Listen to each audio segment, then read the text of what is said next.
advanced micro devices. So just a little bit about me because I'm going about kind of a contrarian investment strategy. So I'm a PhD student in computer engineering. I know some of you are in my classes actually. My topic is computer architecture and simulation. I have a lot of industry experience in this field, and I currently have a long position at AMD. So I bought it when AMD stock crashes around $1.80 or so. It's up to, as you can see, $271 right now. But I'm still gonna keep on holding on to it because I still feel that they have a significant room to grow. And today I'll tell you why that's the case. So again, if you don't know, the stock's AMD. The ticker is AMD. The market cap is right now sitting at $2 billion, and they're in the computer processor and graphics card industry. And so their main competitors are Intel, which is competing on the CPU, the x86 CPU side, the NVIDIA, which is competing on the graphics space, and the newcomer ARM, which is competing in the embedded space. So ARM is the chips that are used in all your cell phones and a lot of your tablets and devices like that today. And as you know, that's a massive market which is currently dominated by Apple. And so AMD had a very nice run a while back, but they recently crashed. And as you can see here, this is the AMD versus Intel market share in the x86 and x86. Okay, cool. Yeah, as you can see, they're basically catching up to Intel market share, and you see this massive crash right here.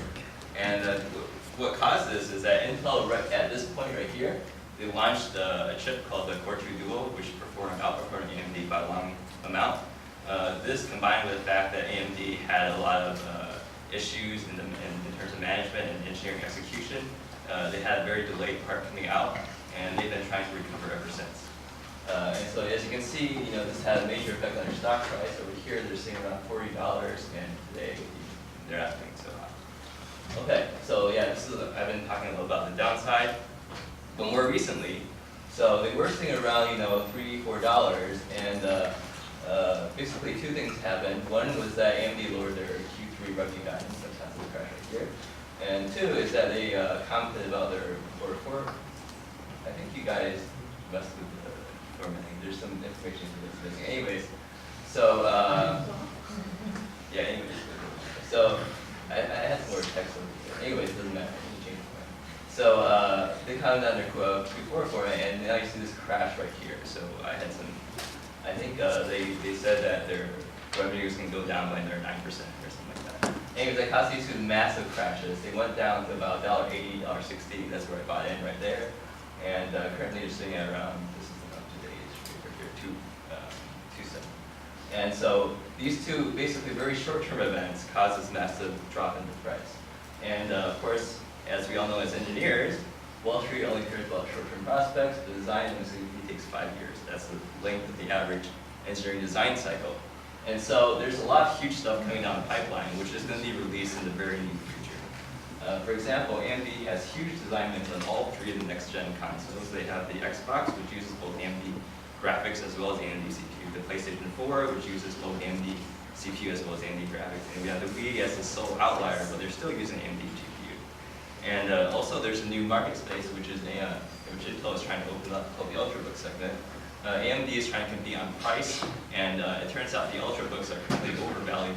Customers don't want to buy them because they're at the $900 price point. AMD, because they're second fiddle to Intel, they're going to sell their parts for cheaper and hit the 600-point sweet spot, which a lot of analysts think will basically rev up that product segment. And of course, the nice thing is that their CPUs have currently 2x better performance versus Intel's in the graphics area. And they have new CPU architecture coming up either end of this year or early next year, which is promising some substantial gains in performance and power. And hopefully that can take back some merge to last. And also one key aspect is that they've recently announced that they're going to enter the ARM design space. So they're going to be starting to design ARM CPUs and opening up a brand new market, which can, and in which case they're instantly the most experienced designer in that field, because no one else has experience like Intel. And also they have substantial funding. They're not going to go under anytime soon, both from the Department of Energy, because they don't want an x86 monopoly, and actually the Middle East government has also had a heavy investment with them. And if all else fails, their assets are actually worth quite a bit. AMD has tons of, they go back to the 70s or 80s.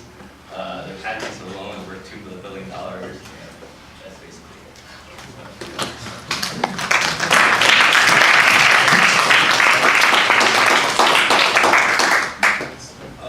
Yeah, I have a question.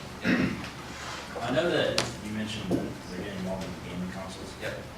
But where exactly is Intel getting most of its revenue from in regards to that, and Right. are they getting involved in that? No, Intel does not get involved with gaming consoles. So the main players in the gaming console field are AMD and IBM. So as I mentioned earlier, Nintendo has an IBM chip in it, mostly for legacy reasons, so that they can have backwards compatibility. Also, NVIDIA graphics cards were featured in the last generation with Xbox 3. No, Xbox 360 had AMD. NVIDIA had and then PlayStation 3 had NVIDIA. So this time around, AMD won design contracts with all three, which is basically unprecedented. Intel has never entered this space. It's not a big enough space for them because you have to cater to the designer and you have to basically do custom chips for it, which Intel as the major players have. So that's sort of answer your question. In terms of money, it's usually a licensing agreement, and they do make some X amount of dollars per console sold, and that information is not disclosed to the public in terms of the percentage.